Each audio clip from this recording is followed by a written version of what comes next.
In your presentation, when you said that when you needed to talk to sex workers, you need to talk to them in particular ways, learn your language and that sort of thing. Well, my thought was you need to do that with a lot of groups. So I think sometimes when we make statements like that, and I do understand what you were saying, we separate ourselves from a lot of it.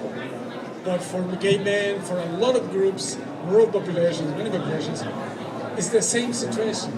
So I think it's important that we emphasize maybe more the commonalities with the particularities that each group has and that you need to know. But there are so many things that are applicable to everybody.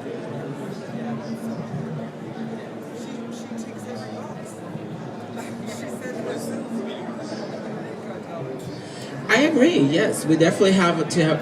But I think I was trying to, to see if anybody out there was trying to actually be on the street, and you really, it's a different market, because for instance, when you're dealing with the issue of economics, when you talk to gay people, you don't really have to talk about economics. So it's about, it's about identity, or you want to identify with them, but when it's about money, that's what I was trying to tell people. You have to be really real. I mean, if you really are going to make an impact and you're going to really make a change, people have to really, it's about reality. So.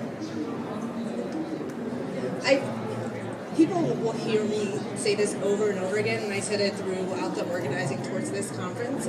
It's also really important that if you want to start a program in your neighborhood around sex workers, that you engage sex workers and that they're leading the pool. And that's essential for how HIV prevention and treatment can happen, and not have it led by advocates, because I feel like this is one of the reasons why there's such increased criminalization, because sex workers are not at the table as it relates to policy. And we need to be at the table as it relates to policy and anything that impacts our lives. Let me just add one more thing to what Cheryl asked me, which I forgot to, which is that I think if you have a look at this document, like Cheryl said, you'll find things in there which actually are highly supportive of the decriminalization agenda and of a real kind of emancipation around these issues.